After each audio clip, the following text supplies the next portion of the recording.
I will start a video series on organic chemistry. I decided I'm gonna do two YouTube video series in parallel, one on fluid mechanics and one on organic chemistry. So let's just get right into it. What is organic chemistry? Essentially, it's the study of molecules containing carbon, with the exception of carbon dioxide. That is actually not it's not an actual organic molecule, despite containing carbon. But for everything else containing carbon, it's actually pretty much organic.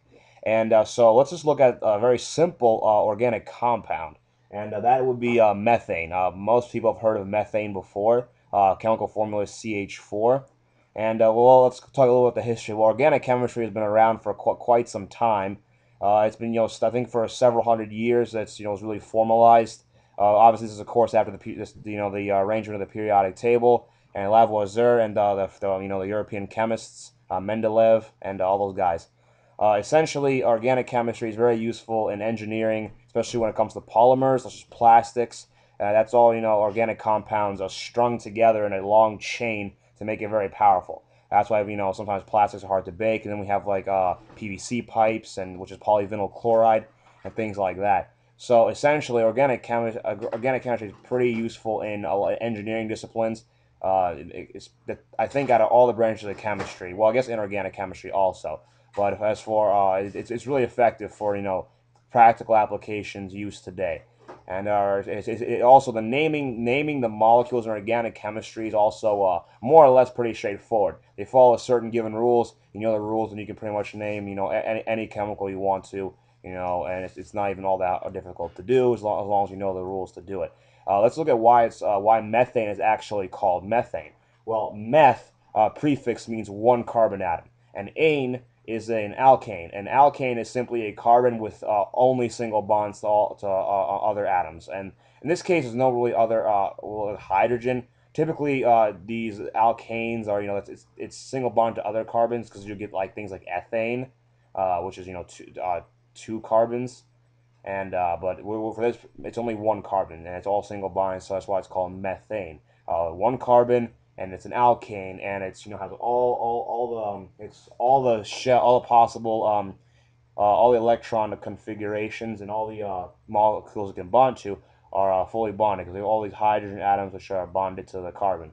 And if, for example, if I were to draw a molecule such as ethane, which would be two C's, and by the way, when I draw the lines and I just don't draw anything next to them, that's assumed to be hydrogen. So we're just gonna assume it's hydrogen. That would be ethane. Again, be simply because it's two carbons and two carbons all single bonded. Eth meaning two, and one only one bond, so it's ane, so it's ethane.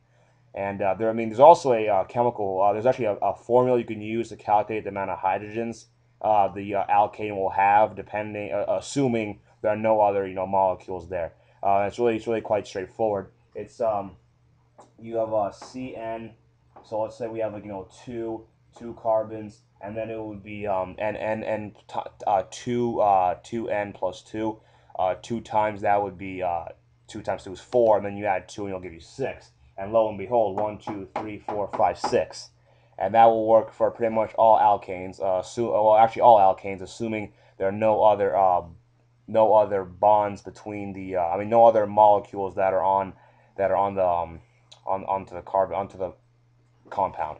Now, going forward, what exactly am I going to be talking about? Well, I'll be talking about alkanes, alkenes, and alkynes, benzene, aromatic compounds, and then I'll go to some biochemistry. We'll talk about lipids and proteins, saturated fats, saccharides, a bunch of other stuff to cover. I will read up on organic chemistry. I haven't really looked at anything to organic chemistry about since 3 years ago. Really, is the last time I actually researched organic chemistry. But anyway, so I try to keep up to date with all the nomenclatures. For example, when I get to like naming the really complicated ones, I may mess up a error. Like I may have to put something in the wrong order because I may be out of date. But I'll read up on that. But for the most part, this is a reliable source of information. You can just go to if you want to confirm, you can always go to IUPAC, International Union of Pure and Applied Chemistry. They have a whole website which I think has names the molecules. But so yeah, we're going to be talking about alkenes, alkynes, aliphatics, aromatics, lipids, ketones, I think it's pronounced it, and a bunch of other stuff. And then what's organic chemistry used for, types of reactions, and anything else that I think will be appropriate for our organic chemistry video series. All right, so that's all for this video. See you guys later, and I'll also be making a fluid mechanics video also shortly. I'll just do the two series in parallel. So again, looking forward, just lots of information for this video series. All right, see you guys later. Hope you enjoyed.